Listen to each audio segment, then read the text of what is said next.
one. All right, guys, thank you. Welcome back for another video on the lockdown series and back to basics. Right now we're going to do some U-turn maneuvers and show you what we've showed you earlier as far as using that broomstick to turn your head first before you turn your body. The same way goes for the bike. And making U-turns, I know there are ways of doing U-turns, either standing on the pegs if the surface is rough, off-road, and also to lower your center of gravity.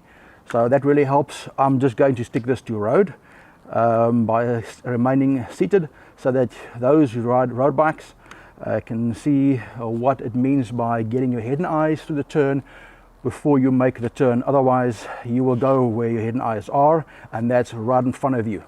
So it's very, very important that you target fixate. Yes, look where you want to go so that your mind can tell the body where to take the bike. Yes, whatever you see comes through the eyes. The mind tells the body, control the bike and turn it in that direction. The longer you take to turn your head, the longer the body will take to tell the bike to turn. So don't steal your own time when it comes to turning. Get that head through. The first couple of times it'll feel awkward because how can I turn and look there, but the bike is still here. Wait for it. It will follow. So the more you practice this, the more it will work for you. So if you want to practice after lockdown, or if you've got a big driveway or front of your garage, get the bike out. First go and walk it a few times, the turn, and then get on your bike and ride it. So you can get the concept driven home by taking your head through before you take the bike through. All right, don't look down when you do this. Remember the stick.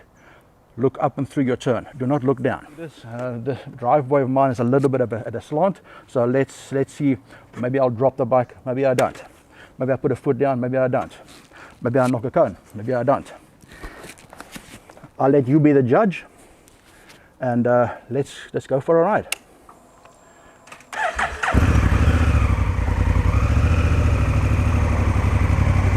Remember to turn the head, and then turn the bike. All right, do not look down. Remember to turn the head, and then turn the bike. All right, because I'm on the DCT here. The DCT doesn't have a clutch. By riding your bike in the friction zone, in other words, your clutch is half pulled in. It's not all the way in, so you take all the power away. It's not all the way out, so that you give it all the power. You bring your clutch in a little bit, just to skim off that little froth off the cappuccino. That way you control the power of the bike. As far as controlling the speed is concerned, you do not want to touch your front brake. Absolutely not. That is the quickest way to the ground. If you have your handlebar turned and you nip at that front brake. So if you can, you do a maneuver like this, take the finger or the fingers off the front brake completely. It removes the temptation. Then you feather your rear brake.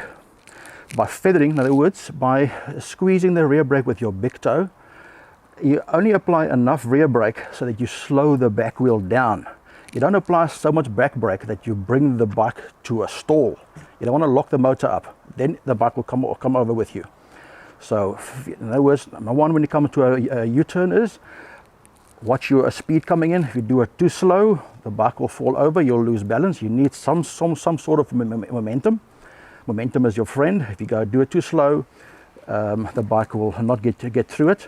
And then if you then get into the turn, head goes through the turn first, so that you can see where you need to take the bike. Look at your exit. In other words, turn your head as far as you can and look where you want to go. Head and eyes up. If you want to, you can even bring your mouth into it and talk yourself through the turn. But once your head is through, get clutch control. In other words, bring the clutch in a little bit. Friction zone, I'd say about halfway in is spot on. You can try this a couple of times by moving the bike off with the clutch only and find the friction zone. In other words, where the bike starts to pull with you. And then you put your big toe on the rear brake.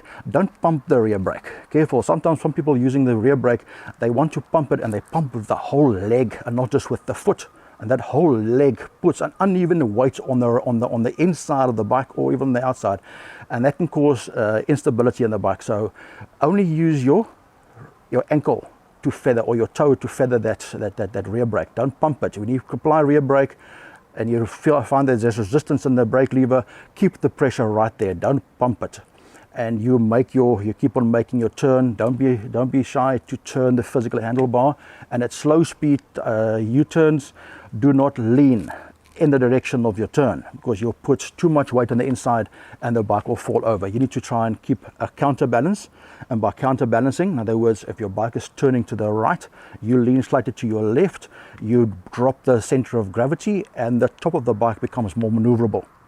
If you lean with the bike at slow speed maneuvers, your bike is top heavy and it'll fall over with you quite quickly, and that's where you see people putting a leg out or actually going all the way and dropping the bike. Guys, this is a very short little introduction to U-turns. We'll take this into a whole training video series where we will do that on a later stage after lockdown, where we're going to take you through a whole course on video. But this U-turn is just a quick introduction to help you to practice U-turns if you can at home. Thank you again for watching. I'll see you on the next video. Cheers.